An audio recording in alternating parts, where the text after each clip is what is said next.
ومن أحسن قولا ممن دعا إلى الله وعمل صالحا وقال إنني من المسلمين. ওয়ালাইকুম রহমতুল্লাহ বরকাতুহ। আমাদের একজন ভাই কিয়ামতের দিন হাশরের ময়দানে কি ভাষায় কথা বলা হবে এ বিষয়ে উনি প্রশ্ন করেছেন। প্রথমত বলি যে সেটা মানে হাশরের ময়দানে হোক বা কবরে হোক, এই সমস্ত বিষয়ে ওলামা একরামের কিছু মত রয়েছে। কেউ কেউ উল্লেখ করেছেন যে সুরিয়ানি ভাষা, প্রাচীন সিরীয় ভাষা যেটা, সে ভাষায় বলা হবে।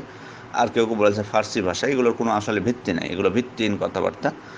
সেজন্য ওলামা ইকরাম বলছেন যে হয় আরবিতে হবে এবং সকলকে আল্লাহ তাআলা আরবি বোঝার ক্ষমতা দিবেন, অথবা প্রত্যেকে তার নিজ নিজ ভাষায় তার সাথে কথা বলা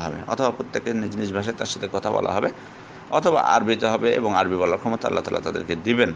তবে ওলামা ইকরাম এই বিষয়ে কথা বলতে নিষেধ করেছেন যে বিষয়ে চুপ থাকা হয়েছে। শাইখুল ইসলাম ইবনে তাইমিয়াকে এই বিষয়ে জিজ্ঞেস করা হলে তিনি বলেছিলেন যে বিষয়ে চুপ থাকা হয়েছে সে বিষয়ে আমাদের কথাবার্তা বলাটা এটা উচিত না। বরং আমাদের উচিত হচ্ছে যে সেই দিবসের জন্য আমাদের প্রস্তুতি নাও, আমরা কতটুকু প্রস্তুতি নিতে পারছি, কবরের আযাব থেকে রক্ষার জন্য আমরা নিজেদেরকে কতটুকু সেভ করতে পারবো বা কতটুকু আমল করতে পারছি, হাশরের ময়দানে আমরা কি জবাব দিই, আমাদের আমলের কি হবে, আমরা আমল ডান হাতে পাবো না বাম হাতে পাবো, এগুলো নিয়ে যে আমাদের চিন্তা ভাবনাটা যত বেশি হয়, এবং এই সমস্ত বিষয় যেগুলোর কোনো প্রমাণ থাক বা না থাক এগুলোর কোনো মূল্য নেই।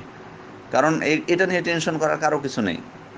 এমন তো না যে হাসরের মাঠে আরবিতে বললে আমি তো আরবি জানি না তখন কি করব, না, এই ধরনের সমস্যা হবে না। যদি আরবিতে হয় তো আল্লাহ তাআলা আপনাকে আরবি বলার ক্ষমতা দিবেন, ইংলিশে হলে আপনাকে আল্লাহ তাআলা ইংলিশ বলার ক্ষমতা দিবেন, আর বাংলায় হলে তো কোনো সমস্যাই নেই। তো যাই হোক, হাশরের মাঠে ভাষা নিয়ে বা কবরে এটা নিয়ে কোনো টেনশন করার কোনো বিষয় না। এটা গায়েবী, এবং যে বিষয়ে চুপ থাকা হয়েছে, যদি চুপ থাকা না হতো, কোনো স্পষ্ট বিষয় আসতো, তাহলে সেটা জানিয়ে দেওয়া হতো। যেহেতু জানিয়ে দেওয়া হয়নি, সেহেতু এই বিষয়ে সময় নষ্ট না করে বরং আমরা আমাদের আখিরাতের জন্য কবরের প্রস্তুতির ক্ষেত্রে বেশি সময় ব্যয় করি, এটা আমাদের জন্য কল্যাণজনক। আসসালামু আলাইকুম রহমতুল্লাহ বরকাতুহু।